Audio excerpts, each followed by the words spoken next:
혹시 터프한 협상가라는 말 들어보신 적 있으신가요? 많은 사람들이 책상을 치며 흥분을 하거나 단호한 어조로 상대방의 길을 꺾는 사람을 터프한 협상가라고 생각합니다. 실제로 이러한 착각 때문에 일어난 해프닝도 있었죠. 인수합병을 앞둔 한 금융사의 노사 협상 자리에서 있었던 일입니다. 터프한 협상가가 되어야 한다는 말만 믿은 노조 대표가 협상 테이블에 앉으면서 단호하게 말했습니다. 이 자리에서 저희 요구를 받아주지 않으면 무슨 일이 벌어질지 모릅니다. 라고요. 그리고는 주머니에서 칼을 꺼내서 협상 테이블 위에 올려놓았는데요.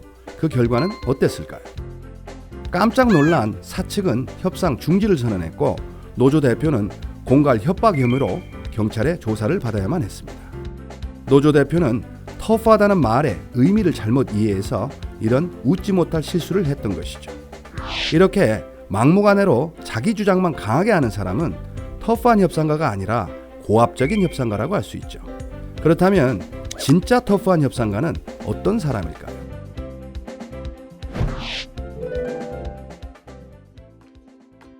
(1979년) 미국의 자동차 업체인 크라이슬러사는 부도 위기를 맞아 의회로부터 15억 달러의 대출 보증을 받아야만 했습니다. 하지만 의원들은 정부가 민간 기업을 구제하는데 관여해서는 안 된다. 민간 기업을 돕는 일에 국민의 혈세를 쓸 수는 없다. 라면서 거세게 반대했죠. 때문에 대출 보증을 받는 일은 거의 불가능해 보였는데요. 하지만 의회 청문회가 열리자 크라이슬러사의 리 아야코카 회장은 그렇지 않습니다. 저희를 도와주시면 정부도 좋습니다. 라는 주장을 폈습니다. 의원들은 정부도 좋다니 그게 무슨 말인지 의아해했는데요. 이때 아야코카 회장은 만일 여러분이 크라이슬러사에 대한 대출 보증을 거절하신다면 미국 경제가 어떻게 되는지 생각해 보십시오. 라고 말하면서 두 가지 자료를 제시했습니다. 첫 번째로는 수십만 개의 일자리가 있는 크라이슬러사가 문을 닫는다면 미국의 실업률이 하루 만에 0.5%나 올라간다는 자료였습니다.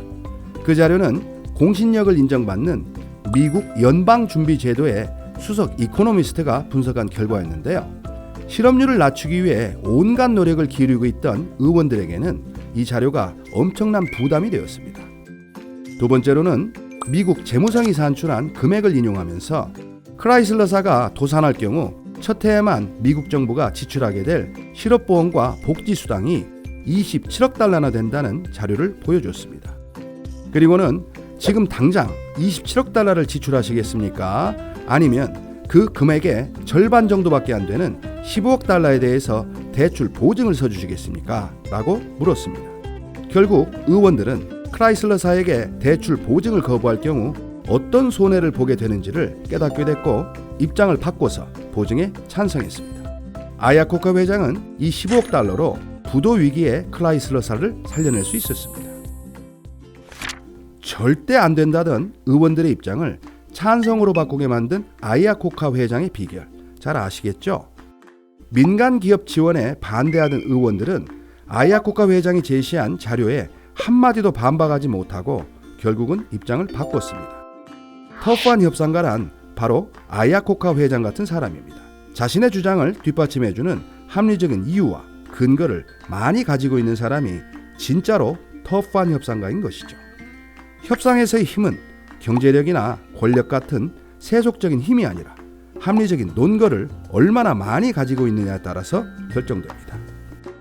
막무가내로 자신의 주장만을 고집하기보다는 자신의 주장을 뒷받침해주는 합리적인 논거를 제시하면 설득력은 훨씬 높아지기 때문이죠. 협상에서는 이러한 합리적인 논거를 Rationale and Data, 즉 R&D라고 하는데요. 이 R&D를 제시하면서 주장을 하면 아무리 갑의 위치에 있는 상대라도 무조건 때를 쓰거나 강압적으로 밀어붙이지 못하게 됩니다. 그렇기 때문에 여러 가지 논거를 가지고 설득하는 사람이 협상 상대로는 가장 어렵고요. 이들을 터프한 협상가라고 부르는 것입니다. 그렇다면 터프한 협상가가 되기 위해서는 어떤 것들을 R&D로 사용하는 것이 좋을까요? 먼저 누구나 인정할 수 있는 객관적 자료를 활용하는 것이 좋습니다. 앞서 아야코카 회장이 미국 재무성에서 발표한 자료를 인용한 것처럼 정부나 공신력 있는 기관의 통계 자료 등이 여기에 속하는 것이죠. 만일 아야코카 회장이 저희 크라이슬러사의 조사에 따르면 실업보험과 복지수당이 무려 27억 달러나 됩니다 라고 말했다면 어땠을까요? 크라이슬러사의 조사는 객관성을 인정받지 못하기 때문에 의원들은 그 자료를 인정하지 않았겠죠. 또한 권위가 있는 논거도 좋습니다. 법원의 의견이나 최고의 전문가로 인정받는 사람의 말을 인용하는 것, 혹은 권위 있는 기관의 발표 자료 등이 여기에 속합니다. 예를 들어 부동산 구입 협상을 할 때 무조건 그 가격은 너무 비쌉니다, 30% 정도 깎아야 할 것 같습니다 라고 주장하기보다는 한국에서 가장 권위 있는 A경제연구소의 발표에 따르면 앞으로 3년 동안 한국의 부동산 시장은 침체할 것으로 예측된다고 합니다. 그런 관점에서 볼 때 그쪽에서 요구하는 가격은 미래를 지나치게 낙관적으로 본 금액입니다. 적어도 지금보다 30%는 더 깎아야 합당합니다 라고 주장하는 게 훨씬 더 강력한 힘을 발휘할 수 있겠죠. 그리고 그 외에도 관례나 전통, 내부 규정 등도 유용하게 활용될 수 있습니다.